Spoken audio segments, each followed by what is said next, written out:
Hello Internet, and welcome to my live reaction for Choujin X, Chapter 15.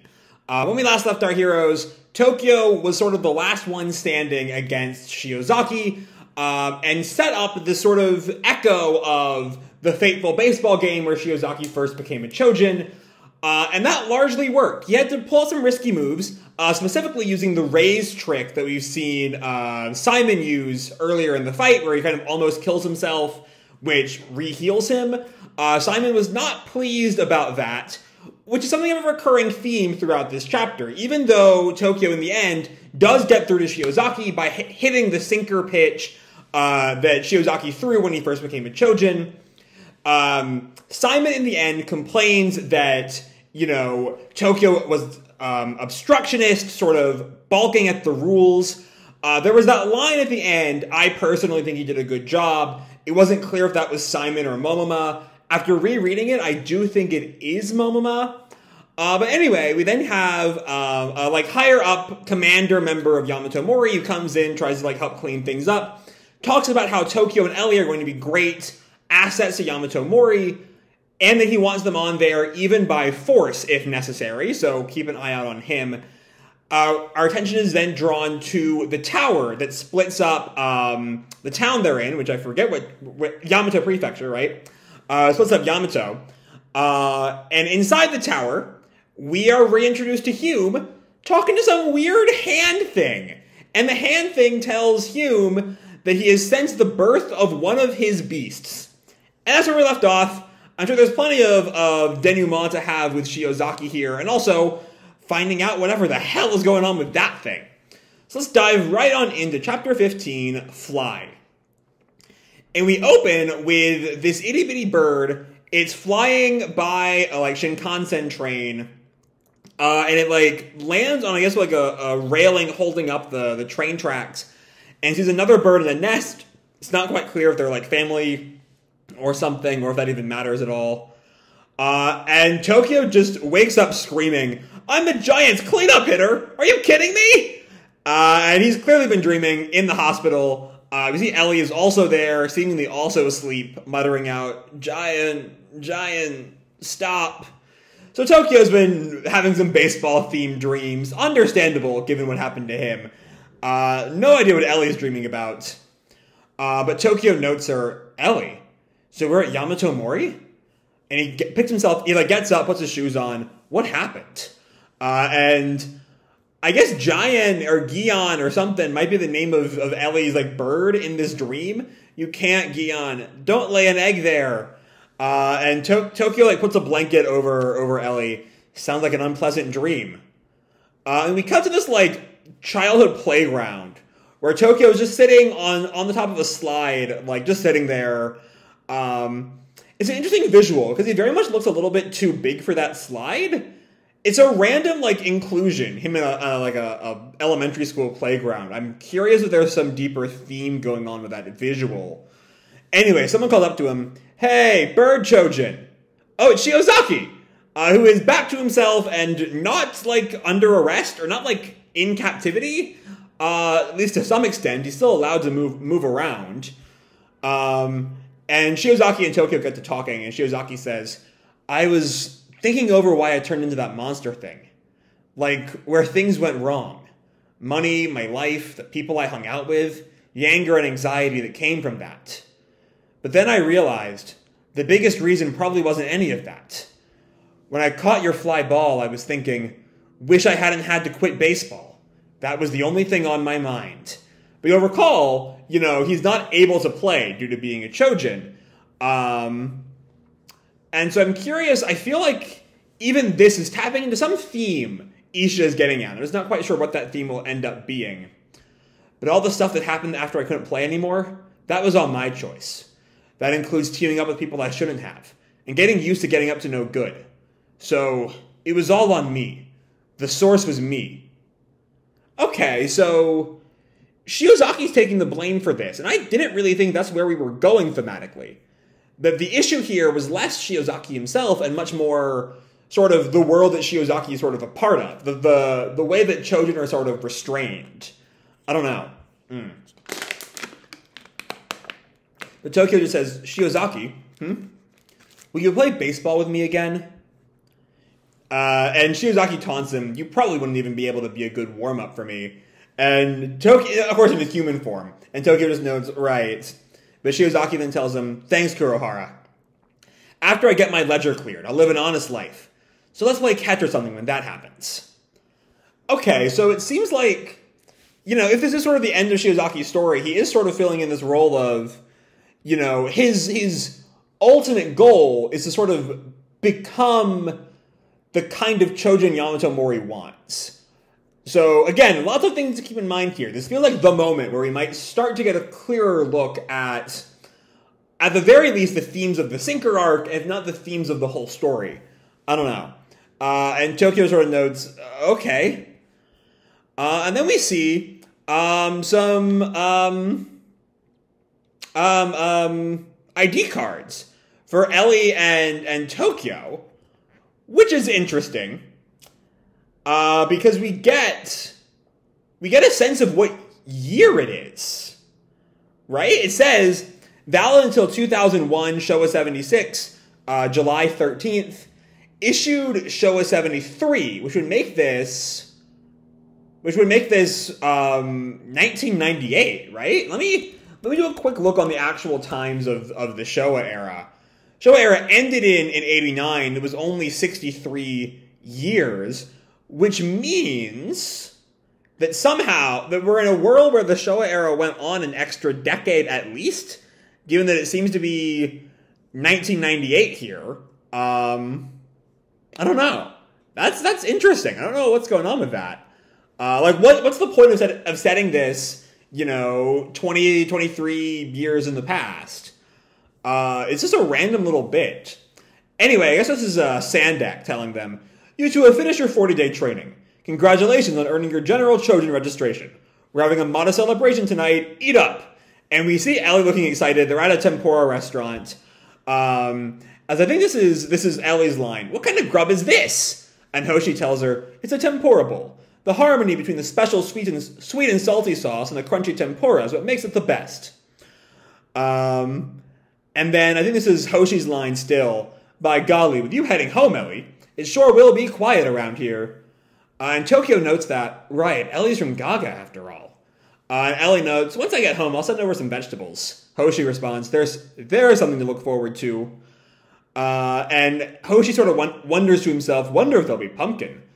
And Ellie turns over to Tokio. Tokio, what's your favorite vegetable? And Tokio thinks, guess she really is going home. And responds, eggplant. He keeps thinking, wonder what Ellie is going to do with her life from here on out. We haven't gotten the eggplant. How about some loofah? Yeah, sure. Okay, so I'm skeptical Ellie's just going to leave. She's been set up too much as like a co-protagonist to Tokio to just sort of exit stage right like this. But anyway, we cut to Tokio and Hoshi going for a walk. Starting today, you're a bona fide Choujin, Tokio. I hope you'll go forth in life without letting that power steer you astray. Do you have any questions you want to ask me? And Tokio thinks, any questions? Before answering what might be a callback to that sort of what's a good life or whatever what you most want out of life question Hoshi asked way back in chapter 8. What do you get out of this, Mr. Sandek? And Hoshi pauses. What do I get, huh? I think of happiness as being like a road. And Tokio is confused by that. Everyone drives along the road, trying to get to their own destination where they'll be happy. Where a person goes or how fast they get there is essentially up to them, even if they're minding the folk around them.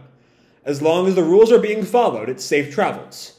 However, okay, so we're seeing sort of his, I guess, with that last line, that as long as the rules are being followed, it's safe travels, we're getting closer to that sort of, the theme I've been bringing up throughout Sinker of rules versus sort of the sort of messy gray area of a life. However, when someone bends or abandons the rules, it's instant chaos, and some people may never even reach their destination as a result. With great power comes the potential for great chaos. It's difficult to not read that line as a throwback to the famous Spider-Man, with great power comes great responsibility. And it's a similar line, it's a similar concept there. The potential for great chaos is also sort of a response, the chaos would then be that person's they would be responsible for it. But it's a much more negatively tainted one. And it sort of fits the view of Yamato Mori I've had for a while. They're very rules-focused.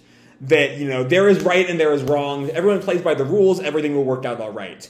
Which, as we sort of saw with Shiozaki, even if Shiozaki seems to have kind of bought into this belief, isn't quite true. Shiozaki was placed in that position sort of by the rules.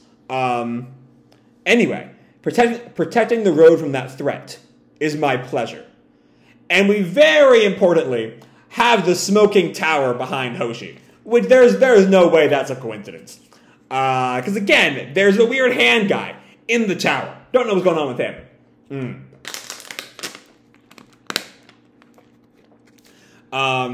And Tokio thinks protecting the road. That's how Mr. Sandek benefits from this. And Sandek turns to him, and you, Tokio? And Sandek goes on, when I asked you before, you seemed ashamed. But now, that doesn't seem to be the case. What is the voice in your heart telling you? And I do kind of like this sort of posing here. The way this panel at the bottom of page 13 is framed. You have Hoshi, who's very upright in his beliefs. He knows what he wants, and he stands for what he believes in. And he's very rigid. And his body structure is very sort of, chest puffed out, shoulders taut, very rigid. Tokio, I think, is a lot grayer than Hoshi. And you can see that in his body language. He's sort of hunched over, he's sort of a bit more flexible, a bit more I think both Hoshi and Tokio might see that as less sturdy. But he's also not quite as married to the rules as the rest of Yamato Mori is, as we saw with him choosing to save Shiozaki when Simon was ready to kill him. Anyway, what is the voice in your heart telling you? And he thinks back to Shiozaki. Because, of course, Shiozaki is sort of the figure through whom all of Tokyo's views are sort of filtered now.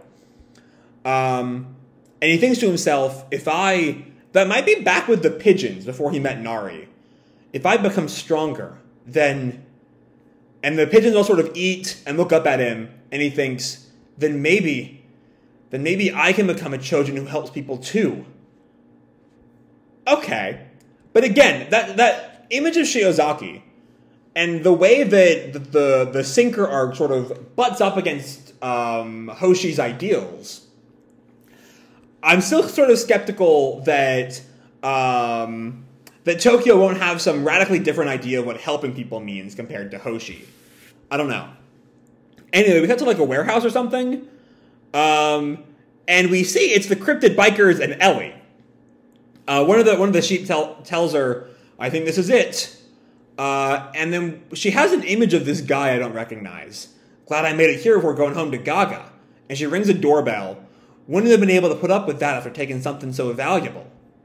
Oh, it's the roller boy yay! That's what's going on here. Because an old man comes to the door. We see Ellie's holding like a package and says, is Takagi here? And she tells that, she goes on, I have a roller, and the old man stops her. He's dead. What? My grandson's dead. He's like weeping. Okay. That's a way to plunge the knife in with that twist. He was burned to death by a Choujin. That black smoke in my grandson's legs. If I never bought him that thing, this never... Okay. Is the implication there that Ellie did that, or is that Hume? Either way, Ellie learning the sort of ramifications of her chase scene back in Chapter 2, there's no way that's not going to impact her in some major ways. We then cut to a shot of the tower. I'm assuming inside the tower, someone picking up a glass of, like, whiskey or scotch or something with, like, a fly on his hand, on his fingertip. I'm assuming this is Hume. Each day, Mother continues to weaken. The beast's mother seeks. I hope that they are her salvation. However, if that's the case, I'll be vexed if that no-mask gets the recognition for the accomplishment. The two of us have just never gotten along. Okay, so the hand thing is Mother. I'm not entirely sure if that's like a title or if she's like some sort of like, mother of all Choujin kind of thing. We also see that the Masked Man is part of the same organization as Hume, but not two separate groups. They're sort of on the same side, but sort of antagonistic factions, I guess. Which goes to finally do some good shading in on what exactly is going on with Hume. He looks at his hand and thinks, my smoke hasn't been as forthcoming lately. I don't like aging. At least my drive never wanes. And he says out loud, I'll find that beast before the no mask does. So, okay. So what do we think about that? Because Mother said that at the end of last chapter, one of her beasts had been born, which means it's likely not Tokio, because Tokio's he's beastified before, let alone just been a Choujin before. Maybe it's Azuma, because Azuma took the syringe and nothing's ever really happened since then. So maybe it's finally Azuma. But Hume thinks, I'm the only one who should be receiving Mother's affection. Only me. And we come to Yamato Airport with Ellie. Interestingly, she's sort of like all alone in the middle. Everyone's kind of around her. She's just sort of standing there. Okay, so we have the arrival. This is sort of a newscast. The arrival time of Flight 252 to Gaga at 1:10 has been delayed 15 minutes due to turbulence. But she's looking at a wanted poster for Chandra Hume. Especially now that she knows that Chandra is responsible for Takaji's death. Or at least, most likely. Anyway, we apologize for the inconvenience. And she sort of looks at him again. And then we cut to a bunch of high school kids. None of them I really recognized. Like, looking in the center, there's one person in the center who's clearly meant to be the focus of the panel. Sort of like just past shoulder length hair, like a thick bangs. What looks like the top is like a girl's uniform, but the bottom half looks like pants. Because we see a girl's uniform behind her, and she's like just in a skirt. So I don't know what's going on here. But there's just a lot of talking as a bunch of people come to like class. I hate summer extracurriculars. Do you see the landslide in Minami? I want money. Naoki sure was amazing. Was it a Choujin? Not a clue. Crap, there's a whole bunch of conversation going on here. I'm not gonna read through all of it. And then we cut to Tokyo. I guess maybe the figure in the center there wasn't really meant to be important at all, and I just drew too much attention to them. But we see Tokyo sort of staring up in class, watching the plane, much like he was introduced doing in the pilot, and thinking, I wonder if Ellie's on the plane right now. And then a piece of chalk is thrown at him, and he catches it that time, showing how he's kind of grown from his Choujin abilities. I'm guessing we had the same sort of thing happen in the first chapter, if I'm not mistaken. The same thing with the chalk when it hit him. That's the kind of basic form of echoing. His teacher snaps, what? Don't catch it! She throws a second one, this time it does hit him. He apologizes, sorry. And we see a young girl walking through the halls. I'm guessing Ellie stayed behind. She's not leaving until Chandra's been dealt with. Because, yeah, Ellie barges into the room. The teacher reacts. Tokyo's definitely sort of shocked to see her. The teacher snaps, who the hell are you? And Ellie just snaps, I'm transferring into 2B. The teacher responds, how dare you talk to me like that? Class 2B is next door, transfer. And Tokyo notes, she sure looks like Ellie. Yeah, I wonder why she might look like Ellie, Tokyo. Ellie notes, next door, huh? The class all kind of snickers. And Tokyo kind of staggers out of class. Azuma watches him. First time you've seen him in several chapters. And goes to peek in the door of 2B, thinking, Ellie? And she's already sort of gathered some attention from the other students. Where are you from, Gaga? And Ellie's just stalking her all over. Ellie? As some other girls leading her around campus. I'll show you around. Thanks. Ellie? Looking at her again in class. And then he finally walks up to her. Ellie? And Ellie just responds, obviously. And so the two of them sort of go to the rooftop, I guess, to chat.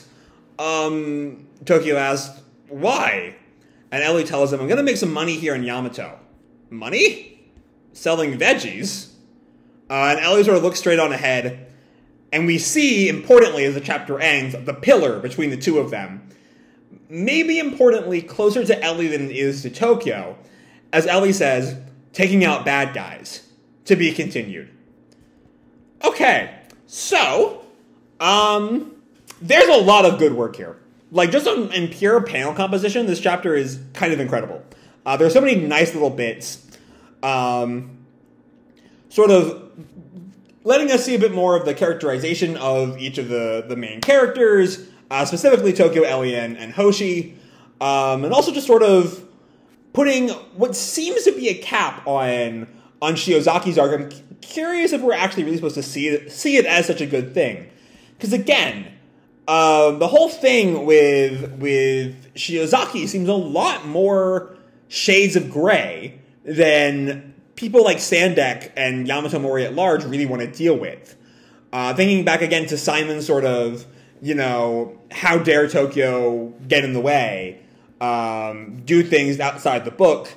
Hoshi sort of, everyone drives along the road, they'll be happy, as long as the rules are being followed, it's safe travels. However, when someone bends or abandons the rules, it's instant chaos. Like, that's very little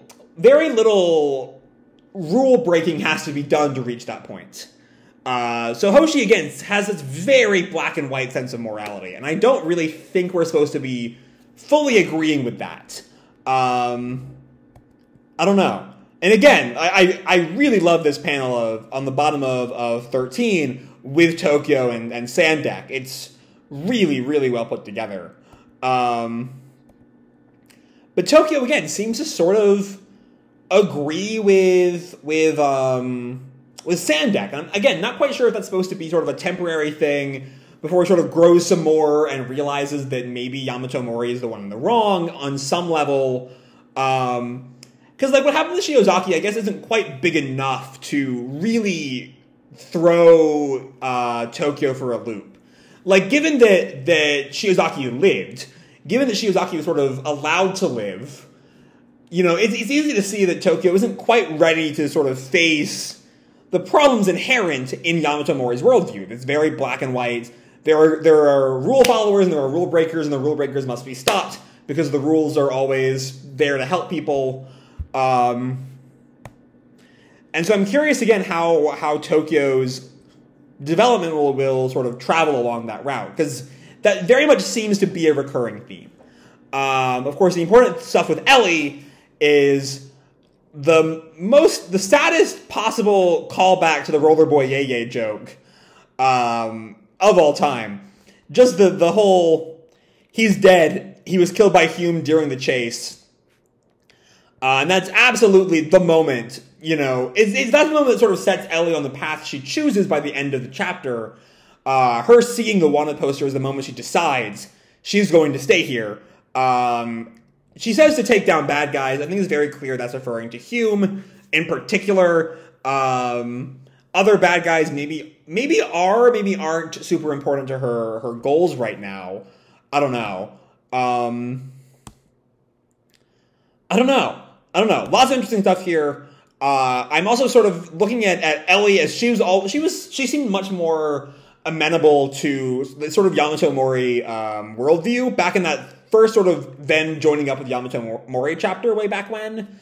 So I'm curious if that's sort of going to become a running theme as the two of them are sort of, as Ellie and Tokio, these sort of wildly different viewpoints of the series progresses.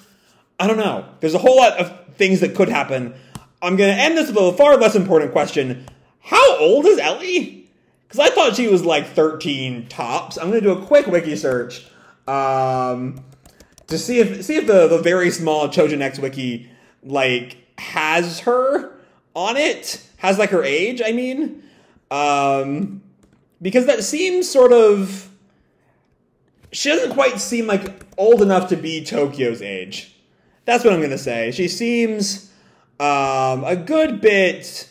Oh, so she was born in 82, according to the website, July 31st, 82, and the chapter, and we're set in 98. I guess she's somehow 16. Okay. Alright, I'm not quite sure where that information came from. But they're both... Or I guess Ellie is, because it's like July 13th, she's almost 16. But still, I thought she was like 13 this whole time. I've been wildly off base. But yeah, anyway, there's just a whole lot to like here, and I can't wait to see how all of these sorts of themes start to play out as the series goes on. I can't fucking wait. So yeah, I'm just going to leave this video up here. Hope you all enjoyed the chapter and the video itself. If you did, feel free to drop me a like or subscribe, or, do whatever makes you happy, And as always, your life is your own, okay? Bye!